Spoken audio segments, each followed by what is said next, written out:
فی الارض، نہ آسمان میں نہ زمین میں.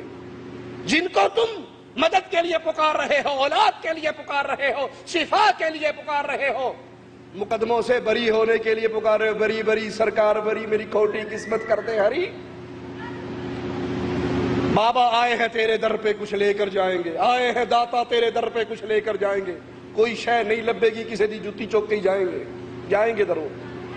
جن کو تم پکار رہے ہو اللہ کے علاوہ، ان کی حیثیت کیا یہ اولاد دے سکتے ہیں؟ کیا یہ شفا دے سکتے ہیں؟ کیا یہ جنگ ٹال سکتے ہیں؟ کیا یہ مدد کر سکتے ہیں؟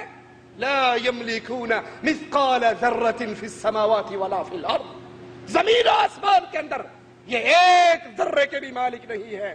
وما لهم فیہما من شرک، زمین و آسمان کی بنانے میں بھی ان کا کوئی حصہ نہیں. وما له منہم من ظہیر، اور ان میں سے کوئی اللہ کا مددگار بھی نہیں. کسی نے اللہ کی مدد نہیں کی، کوئی اللہ کے ساتھ زمین و آسمان بنانے میں شریک نہیں تھا، اللہ کا مددگار نہیں تھا.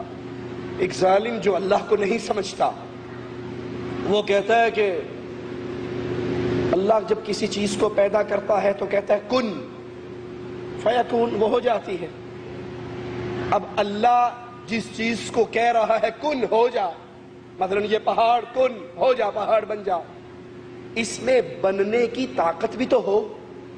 اللہ تو کہہ دیتا ہے کن، لیکن اس میں طاقت نہیں ہوتی. ہمارے 12 امام مل کے اس نہ ہونے کو ہونا کرتے ہیں.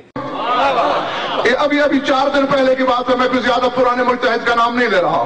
آقا سید محمد شیرازی، انہوں نے 3 جلدیں لکھی ہیں من فقہ الزہرا، اس کا نام ہے.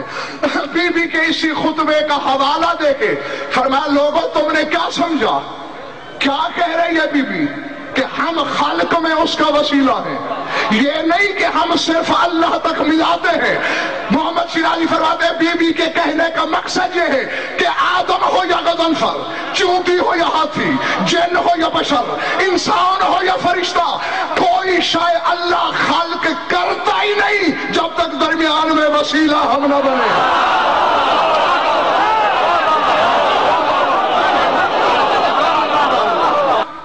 اب میں نے اتنا بڑے مجتہد کے حوالے سے ایک بات کی، اب میں تمہیں تھوڑی سی سمجھانے کی کوشش کرتا ہوں. یہ تو سید محمد شیرازی کا فکر ہے کہ کوئی شے خالق ہو نہیں سکتی جب تک یہ 14 درمیان میں وسیلہ نہ بنے.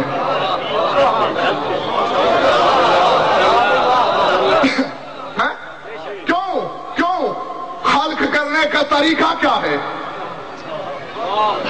انما امرہ اذا اراد شیئا ان یقول له کن فیکون. اللہ حمدانی صاحب کون کہتا ہے، وہ شے ہو جاتی ہے. اب جسے کہا جا رہا ہے کہ ہو جا، اس میں ہونے کی صلاحیت تو ہو. ایک شے وجود ہی نہیں رکھتی، بس وہ زبان بے زبانی سے ارادے میں کہتا ہے ہو جا، نہ ہونے کو ہونا کرنے والے یہ 14 ہیں. لا حول ولا قوت الا باللہ. مالک کہہ رہا ہے یہ ایک ذرے کے مالک نہیں، یہ زمین و آسمان کے بنانے میں شریک نہیں، یہ اللہ کے مددگار نہیں.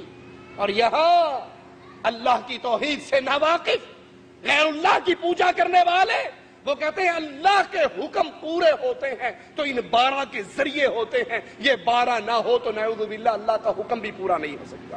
انا للہ و انا الیہ راجعون. والذین یدعون من دون اللہ، یہ اللہ کے حکم کو پورا کرنے والے ہیں یا نہیں؟ اللہ کہتا ہے کن ہو جا، وہ اس وقت تک نہیں ہو سکتا جب تک یہ 12 اس کو نہ کرے. آئیے قرآن ہمیں بتاتا ہے والذین یدعون من دون اللہ، تم اللہ کے علاوہ جن کو پکارتے ہو، وہ 12 کو پکارو یا 4 کو پکارو، بابوں کو پکارو یا ملتان والے کو پکارو، لاہور والے کو پکارو یا دھنکے شاہ کو پکارو، ان کی کیفیت کیا ہے؟ لا یخلقون شیئا، انہوں نے کسی چیز کو پیدا نہیں کیا، یہ کسی چیز کے خالق نہیں ہے. وہم یخلقون، خالق ہونا تو دور کی بات ہے، یہ خود بندے کے پتر ہیں، یہ خود پیدا ہوئے ہیں، یہ ماں کے پیٹ میں، ماں کے رحم میں 9 مہینے رہنے کے بعد باہر نکلے ہیں. ان کا خالق بھی اللہ ہے.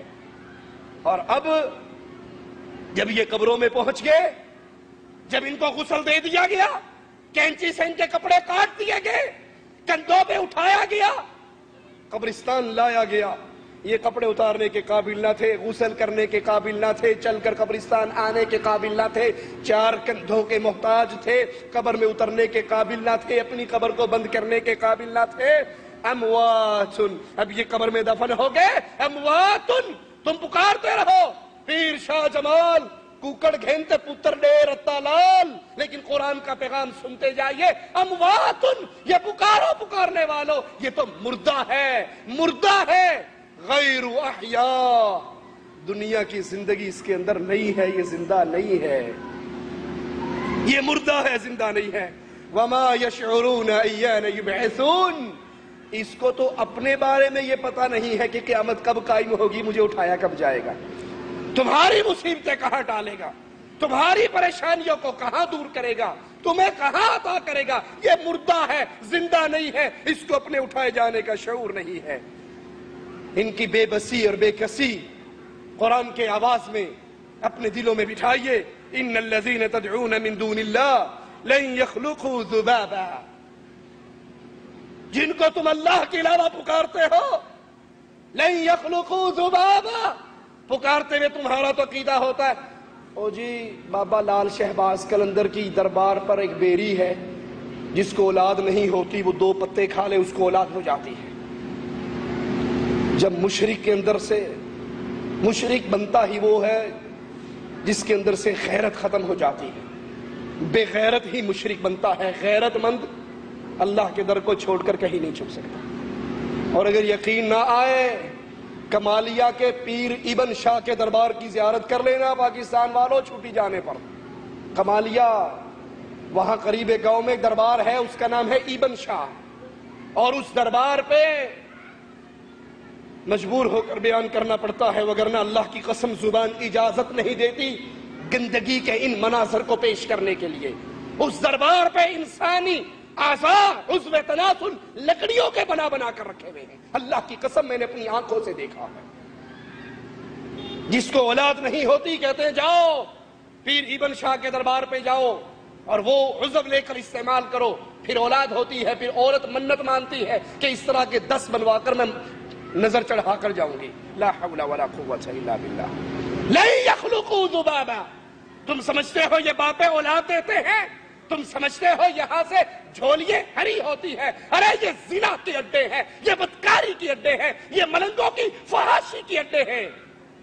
ان کے اختیار بیٹا دینا تو بہت دور کی بات ہے، ڈولے شاہ نے اولاد دینی تو بہت دور کی بات ہے۔ اللہ کہتا ہے یہ ایک مکھی کو پیدا نہیں کر سکتے، لن یخلقوا ذبابا، یہ مکھی پیدا نہیں کر سکتے۔ وَلَوْ اجْتَمَعُوا لَهُ، اگر یہ سارے پیر، سارے بابے، سارے بزرگ، لاہور والے بھی، ملتان والے بھی، گجرات والے بھی، سندھ والے بھی، پاکستان والے نہیں پوری دنیا والے اکٹھے ہو جائیں، ایک مکھی کو پیدا نہیں کر سکتے۔ وَإِن يَسْلُبْهُمُ الذُّبَابُ، اگر ان سے مکھی اپنا حصہ، اپنا کھانا اٹھا کر بھاگے تو یہ اس سے چھین بھی نہیں سکتے۔ ضعف الطالب والمطلوب، مانگنے والے بھی کمزور، اور جس پیر و بابے سے سوال کیا جا رہا ہے وہ بھی کمزور ہے۔ آئیے قرآن حکیم ایک اور مثال دے کے ہمیں سمجھاتا ہے۔ مثل الذین اتخذوا